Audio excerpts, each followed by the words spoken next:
Hello everyone, welcome back to our channel. आज हम शुरू करने जा रहे हैं अकाउंट का थ्योरी क्लास 1, जो एग्ज़ाम पर्पस के लिए बहुत ही इम्पोर्टेंट है। आज ये जानेंगे कि अकाउंटिंग का जो रिकॉर्ड है, जो इन्फॉर्मेशन जो मिलती है, जैसे कि profit and loss account, balance sheet, ये सारे चीज़ें जो अकाउंटिंग प्रोसेस कंप्लीट करने के बाद एंड रिजल्ट में मिलती है, इसके यूज़ क्या है और ये किसको किसको काम आती है। तो वैसे यूजेस जो अकाउंटिंग दो पार्ट में डिवाइड किया गया है, एक इंटरनल यूजेस और एक एक्सटर्नल यूजेस। इंटरनल यूजेस में आएगा जो हमारे इनर मैनेजमेंट है अकाउंटिंग की, जो हम बिजनेस या प्रेमाइसेस के अंदर उसके क्या क्या यूजेस है।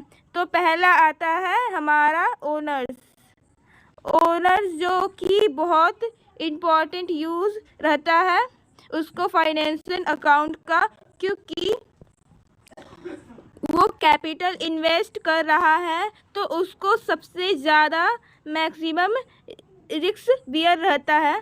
अगर उसको फाइनेंशियल स्टेटमेंट एंड रिजल्ट पता चल रहे हैं तो वो जो कैपिटल इन्वेस्ट कर रहा है उससे उसको सेटिस्फैक्शन रिटर्न मिल रहा है या नहीं। तो वो बहुत ज़्यादा इम्पॉर्टेंट इंफॉर्मेशन पोर्ट्रे करती है हमारा फाइनेंशियल अकाउंट से ओनर को, ताकि उस हिसाब से वो आगे फर्दर कैपिटल इन्वेस्ट करेगा और आगे फर्दर डिसीजन लेगा।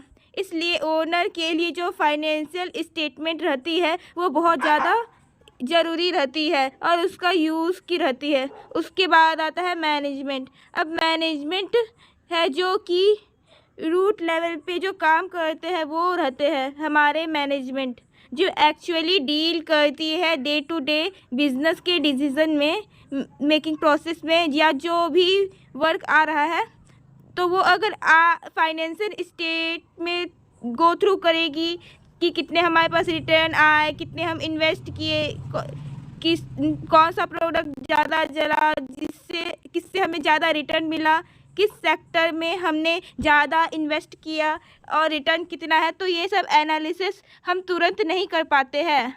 ऑल ओवर ट्रांजैक्शन कंप्लीट होने के बाद जो एनालिसिस रहता है वो मैनेजमेंट एनालिसिस करके बोलते हैं ना कि मिस्टेक से हम सीखते हैं। तो वैसे ही जो मिस्टेक होगी फाइनेंशियल स्टेटमेंट में लास्ट ईयर, वो आने वाले करंट ईयर में जो हमारे मैनेजमेंट रहेगी उनको इम्प्रूव करेगी और कॉस्ट और जो भी एक्सपेंसेस है उसको अकॉर्डिंगली कि कैसे वे मिनिमाइज़ कर सकते हैं वो वर्क करेगी। तो ये हो गया मैनेजमेंट का यूज़। ये बहुत ज़्यादा इम्पॉर्टेंट रहती है फाइनेंशियल स्टेटमेंट में हमारी मैनेजमेंट के लिए। उसके बाद आता है एम्प्लॉयज़ एंड वर्कर्स।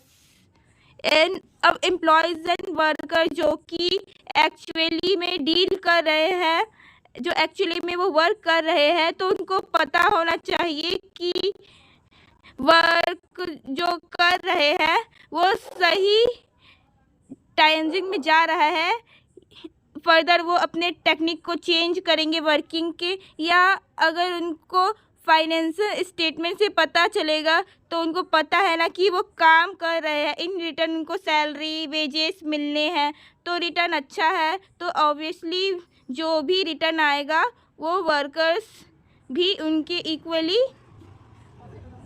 उसमें शेयर रहेगा अकाउंट का।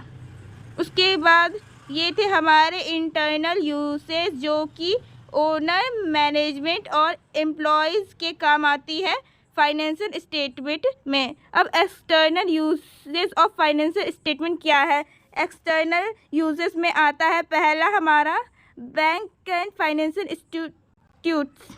अब क्योंकि हमारा बिजनेस है जो कि लॉन्ग रन के लिए हमने इस्टेब्लिश करके रखा है, तो उसके लिए हमें टाइमली इन्वेस्टमेंट लगेगी, जो क्योंकि बिना इन्वेस्टमेंट की रिटर्न नहीं आ सकता। तो कभी हमारे पास उतना कैपिटल नहीं होता कि हम इन्वेस्ट कर पाए। तो इसके लिए जो भी ओनर्स रहते हैं बिजनेस, वो जाते हैं किसके पास? फाइनेंशियल असिस्टेंस के लिए वो जाते हैं बैंक के पास। अब बैंक को चाहिए रहता है फाइनेंशियल स्टेटमेंट लास्ट ईयर। वो देखेगा कि आपका लास्ट ईयर का रिकॉर्ड क्या है, आपके कंपनी ने किस तरह से वर्क किया था, क्योंकि बिना किसी सिक्योरिटी के कोई भी बैंक किसी को मनी नहीं देगा। तो वो फाइनेंशियल स्टेटमेंट को गो थ्रू करते हैं और देखते हैं कि कितना प्रॉफिट लास्ट ईयर उन्होंने अर्न किया था, कितने क्रेडिट है, कितने कर्जे हैं उनके ऊपर। उस हिसाब से गवर्नमेंट बैंक डिसाइड करते हैं कि वो फर्दर लोन देना है या नहीं। तो ये position of the company decide करता है कि you are eligible for getting loan और नॉट, बहुत इम्पॉर्टेंट हो जाता है। तो उसके बाद आता है इन्वेस्टर्स।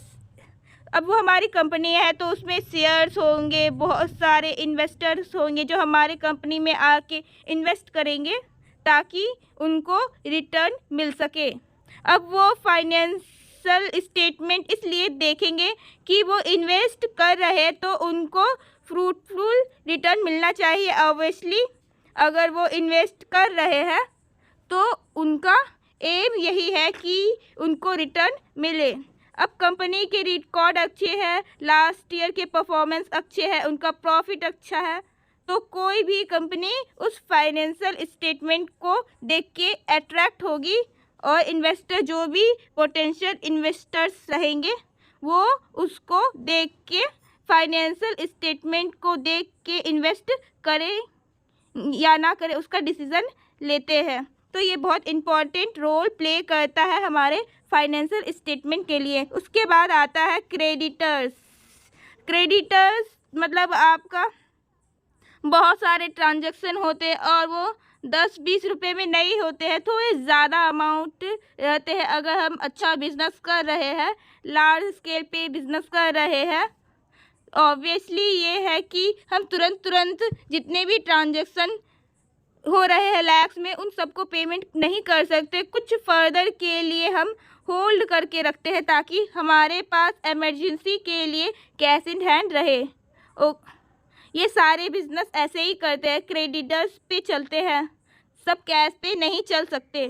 तो क्रेडिटर्स सामान देने के लिए हमें तभी रेडी होंगे अगर उनको पता रहेगा कि इनके प्रीवियस ईयर के रिकॉर्ड कैसे है। लास्ट रिकॉर्ड चेक करते हैं कि इनका प्रॉफिट अगर वो कंपनी 3-4 साल से लॉस में जा रही होगी तो कोई भी सेलर अपना सामान क्रेडिट में किसी को नहीं देगा।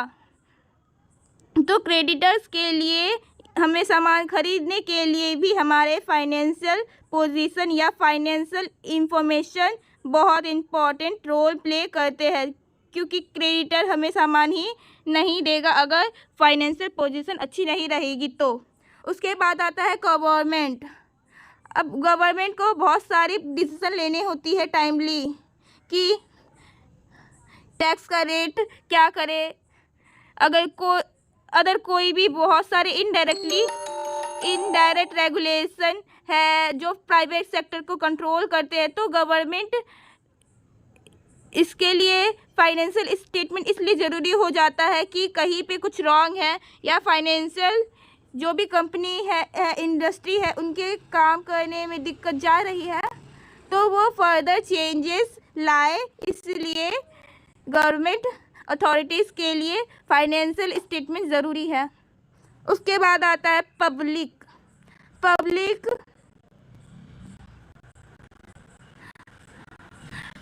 ये सोचिए कि इतने टाइम से काम कर रहे हैं तो क्या ग्रो कर रही है या कंपनी किससे रिलेटेड है या कंपनी को कितना प्रॉफिट हो रहा है, उसका मार्केट में स्टैंड कितना है, उसकी गुडविल क्या है। तो ये सब सारी चीज़ें डिसाइड करती है फाइनेंशियल इंफॉर्मेशन।